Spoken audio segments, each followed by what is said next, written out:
Mais du coup, l'impact a été assez variable selon les projets. Mais globalement, on a tout interrompu à partir du 16 mars.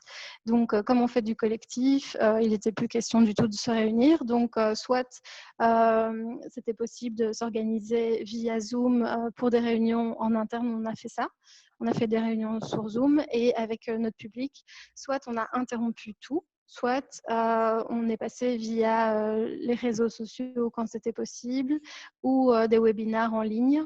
Mais globalement, les projets ont été pas mal impactés parce qu'on est censé faire du collectif et de la rencontre, etc. Et via Internet, c'est un peu compliqué parce qu'il y a une fracture digitale. Et donc, la plupart des projets se sont juste interrompus. Alors, du coup, avec les partenaires, on a continué à proposer des réunions sur Zoom et sur d'autres plateformes comme ça. On a aussi profité du confinement pour faire du travail de fond qu'on n'avait pas le temps de faire d'habitude, l'analyse de la littérature pour certains projets ou vraiment repenser les projets, voir ce qu'on garde, ce qu'on modifie, ce qu'on peut changer, ce qu'on peut améliorer, voilà, pour vraiment faire de la réflexion de fond et que d'habitude on est pris dans le tourbillon des projets et on n'a pas le temps de se pencher sur ça.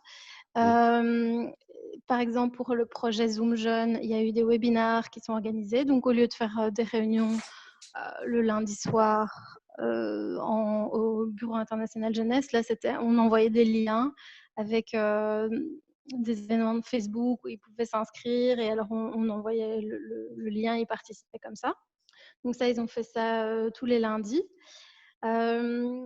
Et je crois que ça a pas mal fonctionné parce que c'est un public qui fonctionne déjà pas mal avec les ordinateurs, avec le Skype et les moyens digitaux à disposition. Pour le projet artistique, on avait des expositions qui étaient prévues, donc tout ça, ça a été reporté au mois de septembre. Donc il va y avoir deux années, les expositions pour 2020 et le lancement pour 2021 qui vont se chevaucher. Voilà. Pour la Cité de la Jeunesse, le confinement est intervenu à une période charnière. Donc, on a fait la présentation juste avant et puis on a été interrompu parce qu'on était censé faire de la mobilisation, etc.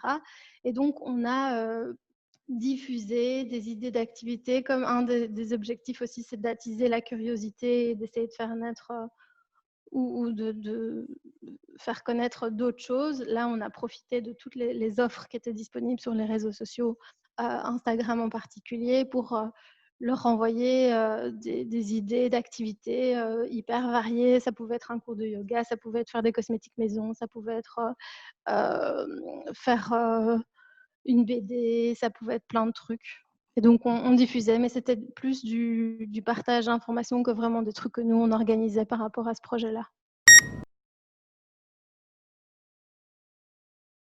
Alors déjà, un des trucs qui était compliqué, c'est pas vraiment c'est une revendication un peu a posteriori, c'était ce qui était très difficile pour nous, c'était de s'organiser de 2 semaines en 2 semaines. En fait, si on avait dit: «OK, on en a pour 1 mois», on aurait mis des choses en place pour 1 mois, surtout qu'au final, on en a eu pour 2 mois et demi et encore, on n'est pas vraiment sortis puisque le groupe est très restreint. Mais tu mets pas la même chose en place si tu sais que, OK, tu en as pour 3 semaines, bah, finalement 3 semaines, ça passe vite et tu fais autre chose et du coup, tu peux te dire: «OK, 3 semaines, je peux me permettre d'interrompre un peu mon projet pendant 3 semaines, je vais pas vraiment perdre mon public». Si c'est 2 mois et demi, bah, c'est beaucoup plus délicat et en fait, là, on était chaque fois reportés et donc chaque fois de 2 semaines en 2 semaines. Donc dans un sens, c'est assez inédit pour eux aussi. Donc voilà, je crois qu'ils font au mieux et que c'était pas évident à gérer. Mais de notre côté, ça a été difficile de mettre des choses en place qui étaient pertinentes, et qui répondaient aux besoins à plein de niveaux, en fait. Oui. Donc c'est aussi de prévoir un peu plus l'impact et bon après j'imagine bien que c'est compliqué, hein. en tout cas, on s'est posé la question de dire bah, qu'est-ce qu'on fait? Et puis on en a pour 3 semaines. Ok, on attend. En tout cas, par rapport à mon projet, donc la Cité de la Jeunesse, puisque Mmh. bah, on avait ce moment charnière. Donc là, on a mis quelques trucs en place, mais bon, voilà. Mais, mais en tout cas, pour nous, ça a été un des freins.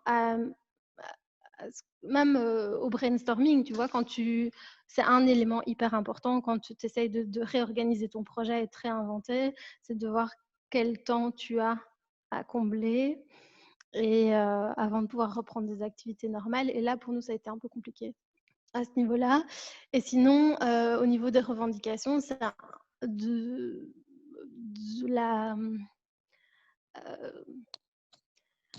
l'attitude, quoi, par rapport au reste, parce que là, on est dans un projet, enfin, perdre 3 mois de projet sur, sur un projet de 3 ans ou 2 ans, bah, en fait, c'est énorme. Et donc, surtout qu'on ne repart pas de rien. On doit repartir avec, tu as un nombre limité de jeunes, tu as des crises, enfin, tu as des consignes sanitaires qui sont tout à fait logiques et tout, mais du coup, qui sont quand même un frein à la rencontre.